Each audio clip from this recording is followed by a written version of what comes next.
the resurrection of Jesus, Matthias was chosen by the disciples to fill the place of Judas. But no information is given about Matthias except the account given in Acts chapter 1, verse 15 through 26. Matthias is never mentioned again. In the Holy, if the Holy Spirit had chosen him, certainly somewhere along the way, he would have set his seal upon the man. And we talked about this in Acts when we were in that section.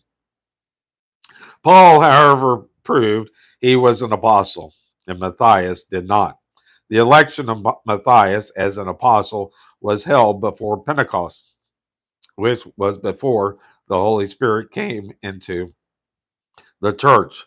For this reason, I do not think that the Holy Spirit had anything to do with the selection of Matthias. There are also many elections in our churches today that are obviously not ordered by the Holy Spirit. I believe that Paul is the man whom the Spirit of God chose to take Judas's place. In this verse, Paul also says that he is not of men. The preposition apo conveys the meaning of not from men.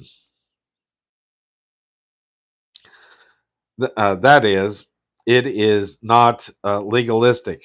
He is not an apostle by appointment or commission after having attended a school or having taken a prescribed course. Paul also declares that his apostleship is not by man. The preposition die indicates that it was not through man. That is, not ritualistic by church court. Paul did not have the other apostles lay their hands on his head and say, "Hocus pocus, you are an apostle." Paul was an apostle. How? He was an apostle by Jesus Christ and God the Father who raised him from the dead. Jesus laid his hands upon Paul, called him, and set him apart for the office. See Acts chapter 9, verses 15 through 16. Now I am an ordained minister from men and through men. I was told that I had to finish seminary. That's J. Vernon McGee and not me. I finished uh, Bible school. Actually, they had ordained me after I got my bachelor's degree in theology.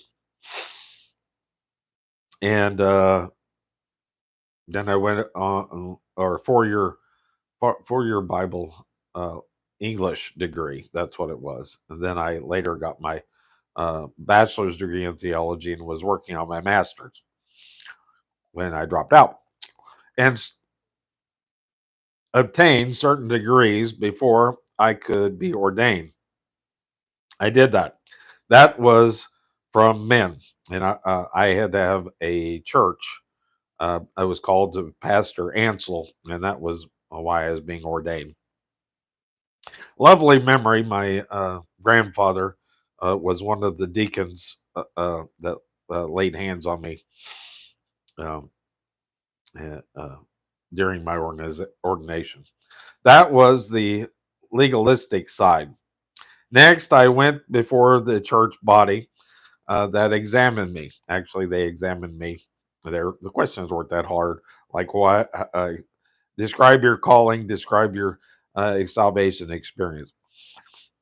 Their decision was that I should be an ordained minister in the Second Presbyterian Church in Nashville, Tennessee. That is J.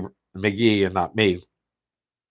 I knelt, and a group of men put their hands on me and said, "You are now an ordained minister." That is the kind of minister I am. Paul said, "I am not that kind of apostle. Man had nothing to do with it. I am an apostle directly by Jesus Christ and God the Father who raised him from the dead." And that concludes that section. Now